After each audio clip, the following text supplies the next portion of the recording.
Perkenalkan saya Dr. Edi Gunawan, SE, SH, MAK, MH, MKN. Saya adalah dosen pasca sarjana Magister Hukum Universitas Pelita Harapan Jakarta. Dalam video ini, saya akan memaparkan salah satu mata kuliah yang saya ampu, yaitu mata kuliah Kapita Selekta Hukum Bisnis dan Drafting Kontrak, ya, dengan topik hukum pajak. Saya akan mulai dengan menjelaskan secara general mata kuliah yang saya ampu ini. Ya.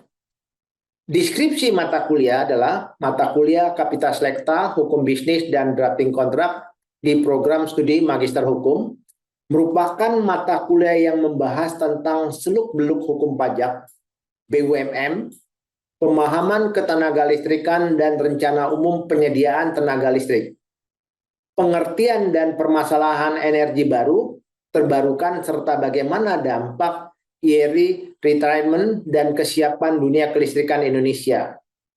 Mata kuliah ini kami ajarkan pada semester ganjil dan dengan 2 SKS. Di dalam slide ini, kami juga ingin menjelaskan ringkasan capaian pembelajaran lulusan. Mahasiswa yang diharapkan sebagai akademisi dan peneliti bidang hukum yang berkarakter soleh dan mulia, serta dapat menguasai literasi data dan teknologi digital. Metode pembelajaran yang kami lakukan adalah sebagai berikut. Ya. Sebelum kelas berlangsung, mahasiswa membaca buku referensi yang telah disediakan, dan selama kelas berlangsung, dilakukan dialog tanya-jawab, dan setelah kelas berlangsung, tentu ya ada tugas-tugas yang kami berikan kepada mahasiswa. Selanjutnya, kondisi sebelum kelas berlangsung, mahasiswa melihat dan mempelajari modul, diktat, dan atau YouTube yang telah tersedia. Di sini, selama kelas berlangsung, tentu kami selaku dosen menjelaskan isi pelajaran dan materi-materi tersebut, ya. Dan setelah kelas berlangsung, mahasiswa diminta aktif untuk memberikan ringkasan-ringkasan, di mana ringkasan ini akan menjadi pertanyaan juga pada pertemuan-pertemuan berikutnya. Metode pembelajaran ini kita harapkan mahasiswa saling memperkaya pengetahuan satu dengan yang lainnya. Ya. Penilaian dan evaluasi, di sini aktivitas di dalam midterm dan exam, ya, bobotnya adalah 20%. Ya, secara deskripsi di sini adalah materi UTS adalah topik dan pembahasan yang dimulai dari minggu pertama sampai dengan minggu ke-7.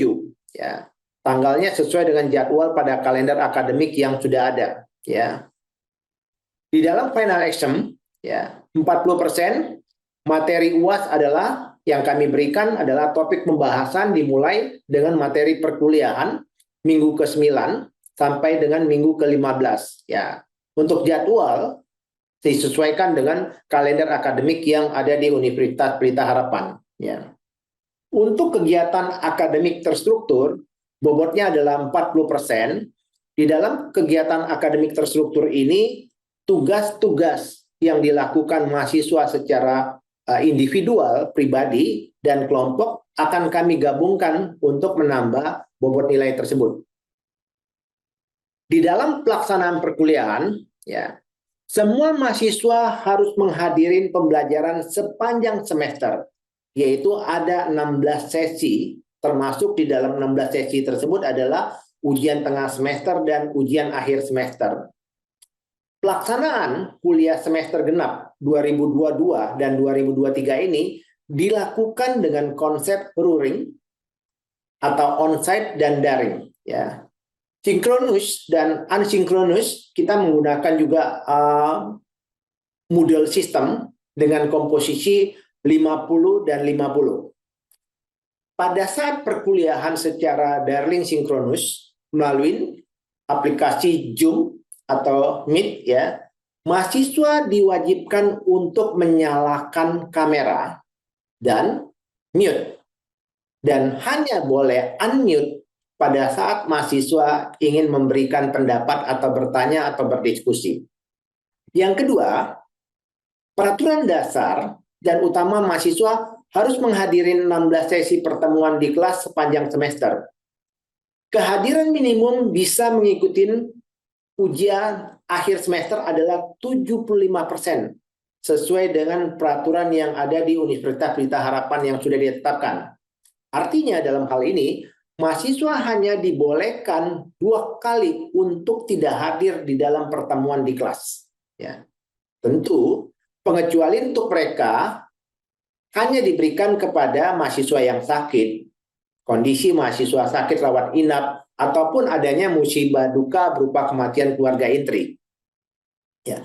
Yang ketiga, ya, batas waktu keterlambatan hanya diberikan 15 menit, dilakukan absensi secara luring maupun secara daring, ya, setelah jadwal perkuliahan dimulai. Bagi mahasiswa ya yang terlambat lebih dari 15 menit dianggap absen, meskipun mahasiswa tersebut diperkenankan untuk tetap mengikuti perkuliahan.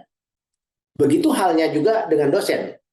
Apabila dosen terlambat lebih dari 15 menit, mahasiswa dipersilahkan meninggalkan ruangan kelas dan akan tetap dihitung masuk perkuliahan apabila ada kuliah. Untuk yang terlanjur pulang atau keluar, materi akan diulang pada saat pertemuan selanjutnya. Yang keempat, mencontek atau plagiarisme, ya, itu di dalam mengerjakan tugas dan ujian secara tegas dilarang. Sanksi akademik akan diberikan untuk pelanggaran yang dilakukan ini. Dan hasil akhirnya, ya, pelanggaran ini akan berdampak kepada gagalnya mata kuliah tersebut yang diikuti para mahasiswa. Yang terakhir, mahasiswa didorong untuk aktif dalam berdiskusi di kelas, baik secara individual maupun secara kelompok. Untuk slide berikut ini, di dalam video yang ada, saya akan menyajikan video model pembelajaran ketika kelas sinkronis melalui platform Zoom pada mata kuliah Kapita Selekta Hukum Bisnis dan Drafting Kontrak. Di dalam topiknya adalah hukum pajak.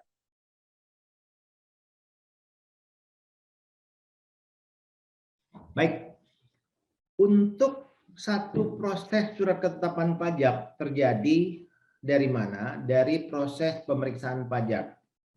Apa saja yang diperiksa pajak, itu nanti produk akhirnya adalah namanya surat ketetapan pajak. Surat ketetapan pajak ini ya adalah hasil akhir dari satu proses pemeriksaan. Nah, teman-teman bayangkan di dalam proses pemeriksaan tentu ada dialog, ada permintaan dokumen, ada mempertahankan pendapat. Di dalam proses akhir setelah surat pemberitahuan hasil pemeriksaan, ada tanggapan, keluarlah berita acara, nanti ujungnya akan keluar surat ketetapan pajak. Di dalam surat ketetapan pajak isinya adalah kurang lebih seperti ini. Apa yang menjadi nilai-nilai pokok pajak, jumlah kredit pajak, dan seterusnya yang sudah disetujui oleh wajib pajak, maka akan dikeluarkan surat ketetapan pajak. Bagaimana nilai yang belum disetujui? Akan tetap tercantum di situ, di dalam surat ketetapan pajak, tapi yang belum menjadi hutang pajak. Beda surat ketetapan pajak artinya bisa dieksekusi. Kalau belum menjadi hutang pajak, proses akan lebih lanjut. Lebih lanjutnya di mana? Di proses keberatan, tentu keberatan pajak, proses banding di pengadilan pajak, proses peninjauan kembali. Apabila di proses banding, proses keberatan, kalau kita masih kalah, proses banding, dan proses peninjauan kembali masih kalah, baru itu menjadi hutang pajak. Ya. Untuk surat ketetapan pajak sendiri, teman-teman, itu terdiri dari beberapa bagian, yaitu surat ketetapan pajak yang nilainya nihil, berarti tidak ada pajak terutang. Surat ketetapan pajak yang nilainya lebih bayar, berarti SKP LB. Surat ketetapan pajak kurang bayar, SKP KB. Itulah disebut surat ketetapan pajak. Bagaimana dengan surat ketetapan pajak kurang bayar tambahan? Surat ketetapan pajak kurang bayar tambahan adalah ketetapan yang menentukan tambahan atas jumlah pajak yang telah ditetapkan di dalam surat ketetapan pajak sebelumnya. Artinya, Ini adalah surat ketetapan pajak tambahan karena ada pemeriksaan ulang. Nah itu. Sampai di sini ada yang tanya dulu, mungkin terlalu cepat atau apa? Kalau memang dari teman-teman adalah praktisi di perpajakan, saya rasa udah memahamin. Kalau yang bukan, silakan. Ada yang ingin bertanya dulu? Belum ada ya? Saya lanjutkan. Ya, siapa tadi? Risti? Enggak, Pak. Tadi apa namanya, sebentar. Yang berarti kalau tadi Bapak bilang yang surat ketetapan pajak tambahan itu terbit setelah ada pemeriksaan ulang ya Pak. Jadi dia akan diterbitkan surat ketetapan pajak dulu, pemeriksaan ulang, baru ada surat ketetapan pajak tambahan, atau bagaimana Pak sekuensnya? Oke, mungkin saya jelasin secara proses kronologi. Ya. Wajib pajak adalah melakukan perpajakan konsepnya self-assessment, ya, dan tentu bisa dilakukan pemeriksaan atas apa yang sudah dilaporkan. Dari hasil pemeriksaan tersebut, tentu ada kondisi-kondisi di mana semua dokumen harusnya sudah diberikan kepada pemeriksa. Oke, dari dokumen A sampai Z sudah diberikan, dan akhirnya disepakatin dikeluarkanlah surat ketetapan pajak. Mungkin itu terjadi di tahun pajak plus 3 umpamanya. Umpamanya tahun pajak 2001 umpamanya ya, 2022, 2023, 2024 dilakukan pemeriksaan. Di 2001 sampai dengan 2004 pemeriksaan, akhirnya keluarlah surat ketetapan pajak di 2004 contohnya. Dan setelah 2004 ternyata diketemukan di kemudian hari, ya, di 2005 ada rekening, ya, yang terkait dengan wajib pajak tersebut. Bagaimana bisa diketemukan rekening ini? Ya, tentu karena ada transaksi dengan lintas lawan transaksi. Umpamanya si wajib pajak A bertransaksi dengan wajib pajak B, kebetulan wajib pajak B membuka pemeriksaannya dan diberikan kepada kepada Fiskus, diketemukan ternyata ada sambungan dengan si wajib pajak A. Nah, dokumen inilah yang menjadi trigger, yang menjadi novum untuk membuka kembali pemeriksaan yang sudah ditutup. Nah, pemeriksaan ulang ini tentu ada dasar hukumnya dan produknya adalah SKP KBP, surat ketetapan pajak kurang bayar tambahan. Apakah ini memungkinkan? Mungkin. Apabila diketemukan di kemudian hari. Tapi ya kalau umpamanya di dalam pemeriksaan si Fiskus atau si pemeriksa tidak bisa membuktikan novum tersebut, maka surat perintah pemeriksaan ulang tersebut tidak boleh dieksekusi atau dijalankan. Begitu Risti. Kita lanjut ya. Pak. Thank you. Ya. Ya. Nah, selanjutnya, nah sekarang saya ingin tanya ke teman-teman. Siapa yang bisa bantu saya di sini? Siapa di antara teman-teman yang sudah pernah berhubungan dengan perpajakan atau bermasalah dengan perpajakan baik dalam pekerjaan ataupun secara pribadi? Silakan. Ada yang bisa bantu saya? Saya pernah diperiksa pajak, Pak. Mas Aldi, silakan Mas. Boleh sharing Mas. Jadi kita nyambung di sini nanti. Ya Pak, ini Sakti. Oh Pak Sakti, sorry. Tadi yang keluar Ya. wajahnya Mas Saya Aldi. Pak, saya sekitar mungkin tahun 2016 Pak, saya diperiksa pajak. Gimana Mas? Diperiksa di KPP Tangerang Pak ya. Oke. Oh Tangerang. Akhirnya Tangerang diperiksa, ya udah keluar hasilnya berapa. Saya kan keberatan Pak. Udah keberatan, saya kasih buktinya, malah tambah Pak nilainya Pak. Sebentar Pak Sakti, sebentar. Saya pindah ke Excel, jadi penjelasan Bapak saya buat dalam bentuk Excel jawabannya. Sebentar ya Pak. Supaya ada coretan-coretan saya. Sebentar.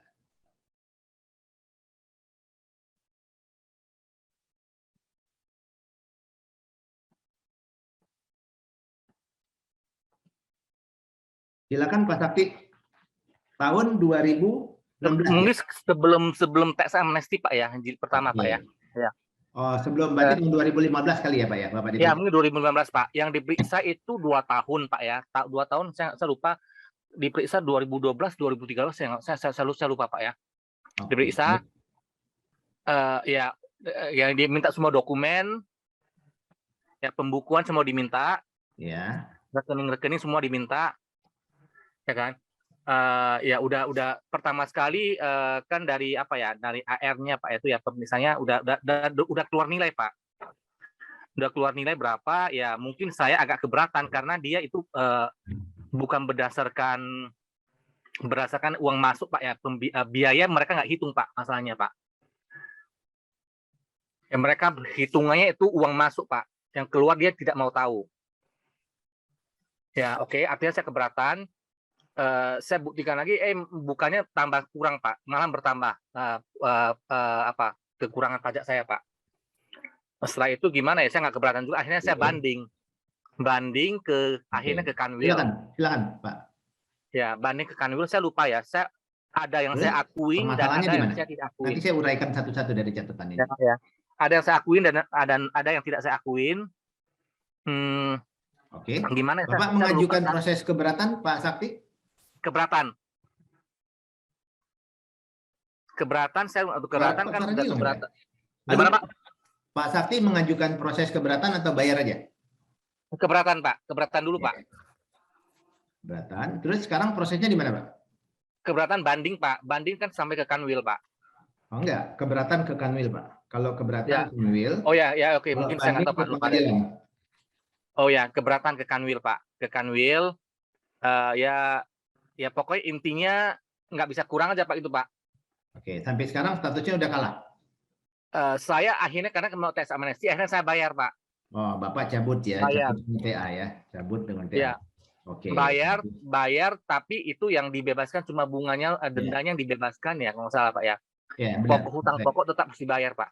Oke. Itu Pak, akhirnya Pak. Oke, nih saya dari cerita ini saya coba buat kondisi yang umum ya. Jadi di sini saya coba di Excel saya kebaca ya, ada tulisan Excel saya ya. Di layar ada kelihatan Excelnya? Kelihatan Pak. Kelihatan. Oke, saya izin ya dari sini ya. Jadi intinya, bentar.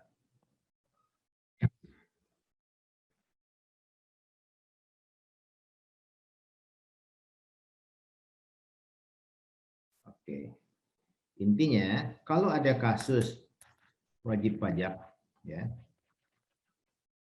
diperiksa ya, kita mundur dulu dengan pelajaran kemarin, tentu terpenuhin dulu formalnya. Formalnya itu apa ya? Yaitu adalah ya adanya surat tugas ya, terus adanya surat perintah pemeriksaan pajak. Itu di sini nanti disebutkan di dalam adanya SP2 atau saya coba lengkapin ya, surat perintah pemeriksaan pajak ya. Di sini disebutkan ya, sebutkan tahun dan atas pajak apa ya. Jadi umpamanya contohnya dalam hal ini Pak Sakti adalah ya tahun pajak ya, tahun pajaknya adalah 2012 dan 2013 ya. Atas pajak apa? Atas pajak apa adalah ya, atas PPH dan PPN. pajak PPH dan PPN ya. PPN itu bacanya nggak tahun, adalah masa dan tahun. Maksudnya adalah apa? Adalah bulan Januari sampai dengan Desember 2012 ya, dan Januari sampai dengan Desember 2013. Ini saya asumsikan demikian. Nah, oke. Selanjutnya, ini adalah proses formal yang Bapak, Ibu, teman-teman harus perhatikan. Kalau tidak ada surat tugas segala, itu berarti proses formalnya tidak terpenuhi. Nah, sekarang proses administrasi dokumen ya. Nah, di sini disebutkan bahwa administrasi dokumen, lihat dulu sistemnya. Apa kita menggunakan sistem apa? Sistemnya, apakah kita pembukuan? Ya. Apakah kita norma? Ya. Apakah kita menggunakan fasilitas final? Kurang lebih seperti itu, teman-teman, yang bisa saya jelaskan dulu untuk proses itu. Saya mempunyai slide yang lain, tapi itu untuk kalian baca sebagai pemahaman. Nanti kalian ingin beracara sebagai kuasa hukum di pengadilan pajak, silakan. Tapi sebentar, saya berikan dulu. Pak, sedikit menanggapi Pak. Boleh. Moga-moga. Oke, yang alasan PK tadi berarti seperti self kontradiktori Pak ya, dengan kewenangan pengadilan pajak. Maksud Bapak gitu ya? Itu kan udah jadi dasar pengajuan PK ya. Kalau mengabulkan lebih gitu, Pak. Gimana Sementara- Mas Eriko? Ulangin pertanyaannya. Tadi kan dasar pengajuan peninjauan kembali itu kan Pak kalau putusannya mengabulkan lebih ya dari tuntutan gitu kan. Sementara tapi- kewenangan pengadilan pajak memperbolehkan gitu kan. Apakah itu bukan begitu. Definisinya kalau dia memutusin lebih daripada yang disengketakan diperbolehkan nggak? Iya, selama itu diatur. Ya, apabila tidak sesuai dengan ketentuan maka bisa di PK. Artinya ya majelis hakim memutuskan boleh dikatakan tidak sesuai dengan ketentuan yang ada. Beda dengan yang saya bicarakan tadi. Kalau yang saya bicarakan tadi itu adalah satu fenomena yang terjadi bahwa hakim melakukan fungsi audit, tidak melakukan fungsi menelaah keputusan keberatan atau keputusan SKP. Itu beda. Ya, Mas? Iya, Pak. Jadi intinya bicara soal dasar penentuan atau pembebanan ininya, Pak. Sanksinya ya. Iya. Bukan. Ini bicara sanksi atau bicara pajak? Karena di dalam konsep kita bicara ini ada Putusan dua. pengadilan. Ya, putusan pengadilan ya atas hutang pajak. Bukan pajak yang masih harus dibayar. Kalau atas hutang pajak berarti atas sengketa. Kalau pajak yang masih harus dibayar adalah sengketa plus kenaikan yang tadi disebutkan Mas Rio tadi, bahwa kalau Anda kalah di dalam proses peradilan di pengadilan pajak, Anda akan dikenakan kenaikan sebesar berapa? 10%, 100% dari pajak yang terutang. Iya. Gitu. Beda gitunya. Kalau itu memang diperbolehkan, Pak. Oke. Itu diperbolehkan, itu ketentuan. Karena maksudnya beginilah. Kalau bicara secara konsep normatif, ya kalau mau masuk ke peradilan yang benar-benar lah, yang serius, jangan main-main. Ya, karena kalau Anda main-main, Anda akan kena penalti finansial. Tapi ada lagi sisi sudut pandang secara normatif yang beda. Mahal banget kok 100%, kenapa nggak ngasih aja 10%? Kenapa nggak 20%? Ini kan dalam rangka mengedukasi. Itu kan sudut pandang. Silakan Anda melakukan analisis di situ. Saya screenshot dari partisipan saya Pak kalau gitu. Ya, monggo. Tapi aku minta on cam semua dong supaya ada bukti bahwa perkuliahan kita hari ini hadir semua. Biar nanti saya kirim ke Nia juga ininya apa posisi screen nih. Yohanes mana? Yohanes Nugraha, Gaby Carla. Belum nongol. Marisa. Marisa mana Marisa? Oke. Yohanes Nugraha udah boleh on cam sebentar. Jangan-jangan lagi makan nih Yohanes nih. Iya. Oke, saya print screen sebentar untuk bukti perkuliahan kita hari ini. Saya kirimin nanti ke ketua kelas. Ya. Oke. Dari saya cukup ya, teman-teman, untuk perkuliahan hari ini. Ya, sampai ketemu kita di pertemuan selanjutnya, tentu di UAS ya ternyata ya. Oke, kalau gitu ini adalah pertemuan terakhir kita untuk Kapita Selecta. Saya pribadi mohon maaf kalau ada satu dan lain hal yang kurang. Tapi mohon nanti kalau selesai setelah UAS, ada waktu kita ngobrol-ngobrol ya, secara offline ya. Ya tentu ngobrol sebatas inilah, apa pengetahuan dan praktek kerja kita yang terkait dengan perpajakan. Saya bersedia untuk berkontribusi. Oke, untuk semuanya teman-teman. Selamat malam Pak. Jadi Baik. terima kasih Pak. Terima kasih, Oke, Pak. ya. Salam, Pak. Oke, makasih.